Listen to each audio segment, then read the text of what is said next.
Contrôle Alt Supr. On démarre avec une info qui ne va pas plaire à tout le monde.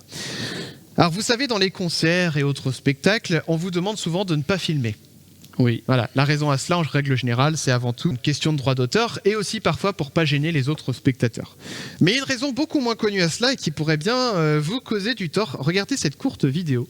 Regardez bien. Oh, j'ai vu, je trouve ça tellement, mais Qu'est-ce qu'il y a? bien fait pour sa gueule. Voilà, regardez. Oh là, pourquoi c'est devenu tout? Eh bien, je vais expliquer ce qui se passe.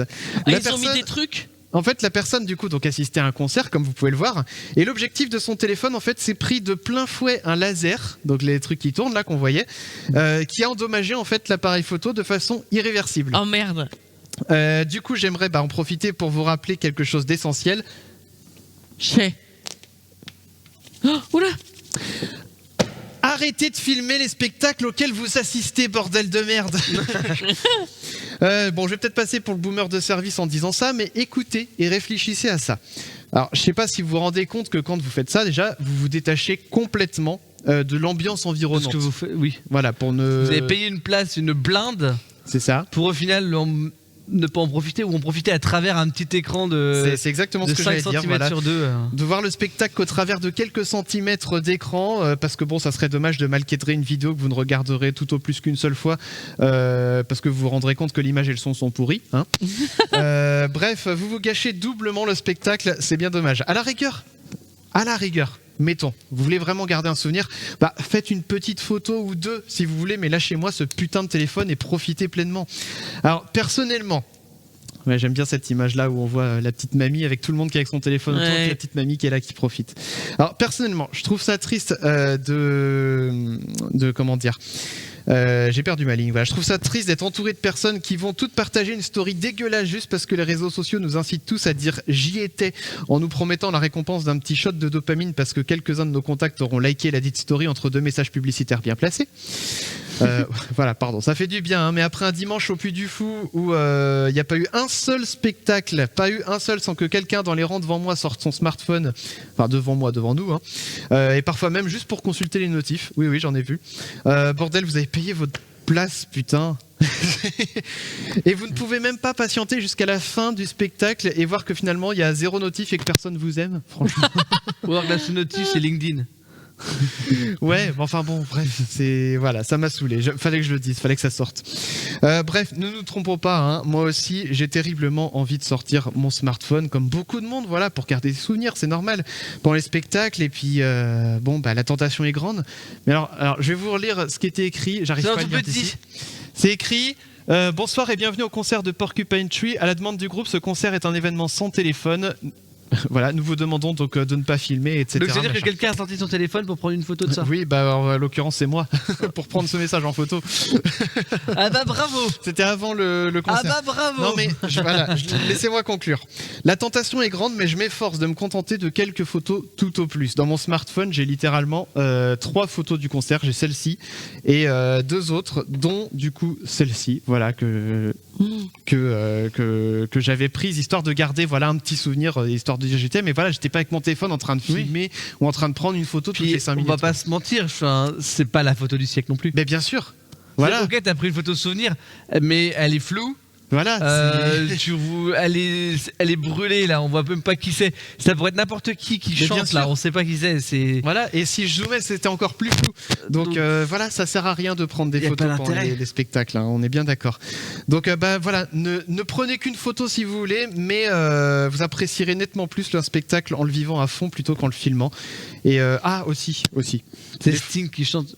les photos sans flash, s'il vous plaît. Oh putain, oui. Parce que ça fait littéralement chier tout le monde. Quitte à prendre des photos, prenez-les sans flash.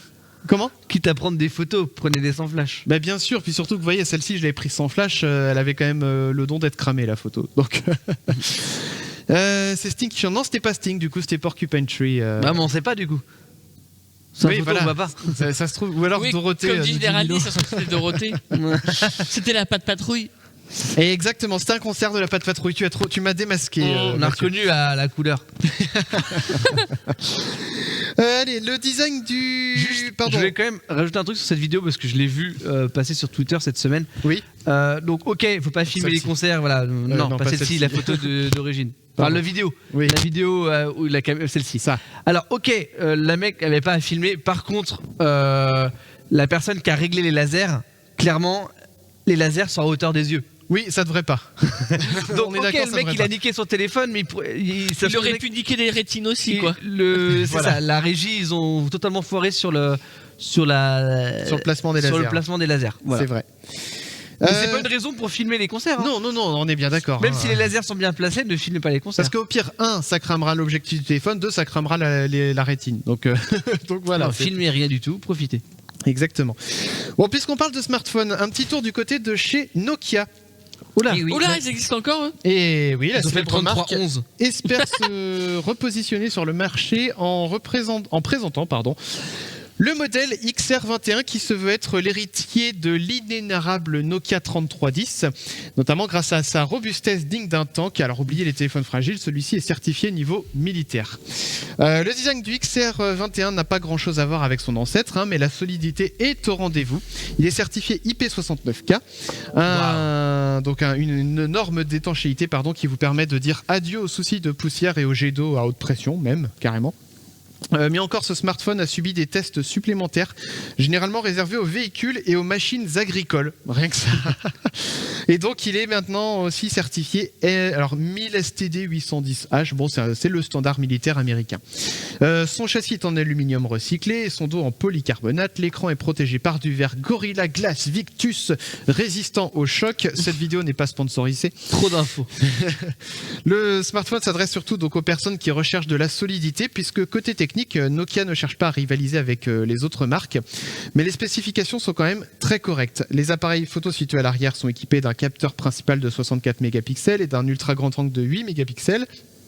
Et à l'avant, le capteur pour les selfies a une résolution de 16 mégapixels. Alors je vous remets un petit visuel. Le processeur du coup c'est un Snapdragon 695 5G. Il compte également 6 Go de RAM, 128 Go de stockage interne et aussi du coup une batterie de 4800 mAh. Ça fait beaucoup de chiffres tout ça, mais ça promet une autonomie théorique de 2 jours, ce qui peut se recharger en peu de temps grâce à la recharge rapide. Voilà. C'est livré avec Android 12, avec un support officiel pendant 3 ans et des mises à jour de sécurité pendant 4 ans. Et il faut savoir quand même qu'il est disponible en France au prix de 600 € en 2 coloris, noir ou vert sapin, noir minuit ou vert sapin, voilà, ça s'appelle comme ça. 600. 600 €. Et si on se concentre uniquement sur les caractéristiques techniques, on peut trouver mieux au même prix, mais la robustesse du coup du XR21 peut probablement justifier les 600 € auxquels on peut acheter ce téléphone. Donc voilà, faut voir si vous voulez payer la solidité ou les fonctionnalités des téléphones plus fragiles. À vous de voir. Le fait est Ça qu'il dépend se ce veut que tu être, cherches. Ouais. Peut-être pour des entreprises ou des gens qui ont besoin, qui sont en déplacement dans le voilà, bâtiment, des choses comme ça, déplacement ou sur qui ont des besoin d'avoir chantiers. quand même un smartphone qui puisse prendre des photos relativement correctes, des choses comme ça. Bah typiquement un chantier, voilà, ça peut être effectivement. Ça évite d'avoir les téléphones qui sont épais, qui font C'est ça, et qui font 20 cm d'épaisseur. Là. avec la coque, voilà. Ouais. Allez, on va terminer avec le chapitre innovation. Donc pas de chapitre IA aujourd'hui, donc on en a déjà parlé dans le JPPDA en même temps. J'ai mis de côté plusieurs innovations dont je voulais vous parler. D'abord ce casque Dyson. Le modèle Dyson Zone. Tiens Damien, on le voit plus à l'image. Tiens, en fait je pense que oui, les deux caméras ont dû être inversées. Bref, c'est pas grave. D'accord, super. Bah non, je regarde quand je parle, c'est bon. Ouais, non, mais c'est que voilà, remets-toi bien dans le coin, mais je pense vraiment que ça a été inversé. Donc le Dyson Zone, du coup, c'est un casque audio 2 en 1, puisque non content de vous diffuser vos musiques ou vos podcasts préférés dans les oreilles, il vous propose également un système de filtration de l'air que vous respirez, de quoi vous aider à moins inhaler les particules polluantes. Hein. Attention, donc respirer un air sain en écoutant de la musique, ça a un prix, 950 € quand même. C'est pas rien. Faut aussi noter C'était beau dans le bus avec ça. Ah, magnifique. Hein. Mais notez en plus que si vous ne voulez pas ressembler à un Daft Punk sans visière, la partie filtrante du casque du coup qui se met devant votre bouche est amovible. Voilà. Donc c'est un peu cher, mais il paraît que voilà, pour respirer un air un petit peu plus frais, un peu moins pollué, c'est pas si mal. Dyson sur le côté maîtrise des flux d'air, ils sont pas trop mal. En général. Ils connaissent quoi, c'est Voilà. leur fonds de commerce. C'est ça. Du côté de Harvard, maintenant, des scientifiques ont peut-être trouvé une solution qui permettrait de soigner, à mettre entre guillemets, certaines formes de surdité, en l'occurrence celles qui sont liées à la destruction des cellules ciliées qui se trouvent dans l'oreille interne. Alors vous voyez une espèce de petit escargot dans l'oreille interne, là, donc ça s'appelle la cochlée, et à l'intérieur de la cochlée on a les cellules ciliées. Et en fait ces cellules, voilà, c'est des cellules du corps humain qui ont un petit cil au bout, qui vibre en fait avec le son quand c'est exposé au son. Et donc quand ces cellules sont endommagées, quand les cils sont cassés, ce qui arrive, eh bien, par exemple à cause d'une exposition intense et répétée au bruit, on peut avoir donc des problèmes d'audition, voire souffrir de surdité partielle ou totale. Eh bien, chez les mammifères, quand ces cellules sont endommagées, elles ne se régénèrent pas.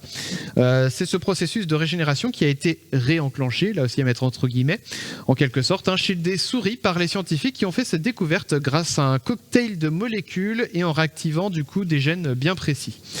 Alors on n'en est pas encore à soigner les humains de cette façon, parce qu'il faut encore approfondir les recherches. Et le fait de toucher aux gènes des êtres humains, comment dire, c'est un sujet encore un peu délicat. Voilà. Donc c'est pas encore pour demain, mais c'est un petit espoir supplémentaire pour les personnes concernées.